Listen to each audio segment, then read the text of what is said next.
పథకం ప్రకారమే వికారాబాద్ కలెక్టర్ హత్యకు బీఆర్ఎస్ పార్టీ కుట్ర చేసిందని మాజీ MLA TPCC working president Jaggareddy ఆరోపించారు. బీఆర్ఎస్ ప్రభుత్వం రైతులు, విద్యార్థులు, ప్రజలు భయభ్రాంతులకు గురి చేసినప్పుడు కాంగ్రెస్ నాయకత్వమంతా ఏకమై పోరాడిందని చెప్పారు. రేవంత్ రెడ్డి ప్రతిపక్షంలో ఉన్నప్పుడే ప్రగతి భవన్ గేటు తన్నానని ఆయన వెల్లడించారు. అనవసరంగా వాళ్ళని రెచ్చగొట్టవద్దని సూచించారు జగ్గారెడ్డి.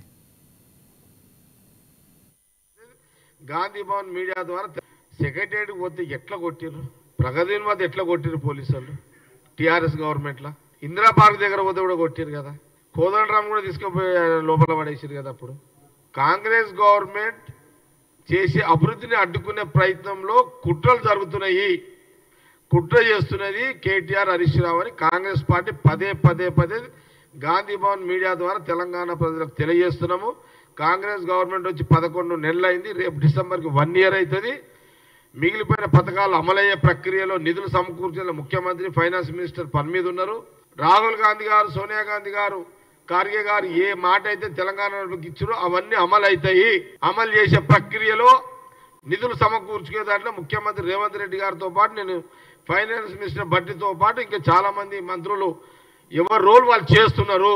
ఇండస్ట్రీస్ రాకుండా అడ్డు తొలగే కార్యక్రమంలో భాగమే మొన్న కలెక్టర్ మీద బీఆర్ఎస్ నాయకుల దాడి. మా ఓపికను మీరు టెస్టింగ్ చేస్తున్నారు. నేను కేటీఆర్కి, హరీష్ రావుకి కూడా చెప్తున్నా, మేము ప్రజాస్వామ్య పద్ధతిలో కావలసుకొని చేస్తున్న దాడులకు ప్రతి దాడులు కూడా ఉంటాయి. ముఖ్యమంత్రి రేవంత్ రెడ్డి గారి అభివృద్ధి మీద చేసే దాడిని కూడా అడ్డుకునే దాడిని కూడా మేము కాంగ్రెస్ నాయకులము ప్రతిఘటిస్తాము. ముఖ్యమంత్రి రేవంత్ రెడ్డి గారికి, కాంగ్రెస్ క్యాబినెట్ మినిస్టర్లకు వాళ్ళు చేసే అభివృద్ధి పనులు బీఆర్ఎస్ నాయకులు ఎక్కడ అడ్డు తగిలినా, ఎక్కడ వాళ్ళని ఇబ్బంది పెట్టినా కాంగ్రెస్ పార్టీ తెలంగాణ ప్రాంతంలో నాయకులు, కార్యకర్తలు వాళ్ళకు అండగా నిలబడతారు. మా మీద కేసులైనా సరే దాడులకు ప్రతి దాడులు ఉంటాయి. కాంగ్రెస్ పార్టీ నాయకులు, కార్యకర్తలు ఊరుకోరు చూసుకుంటూ. ముఖ్యమంత్రి రేవంత్ రెడ్డి ఒక్కడే కదా అని అనుకోకుండి, కాంగ్రెస్ ముఖ్యమంత్రి రేవంత్ రెడ్డి ఒక్కడు కాదు, ఆయన ఎంబడి ఎంటైర్ క్యాబినెట్, ఎంటైర్ ఎమ్మెల్యేలు, గెలిచిన వాళ్ళు, ఓడిపోయిన కాంగ్రెస్ పార్టీ నాయకులు ముఖ్యమంత్రి రేవంత్ రెడ్డికి అండగా ఉంటాము.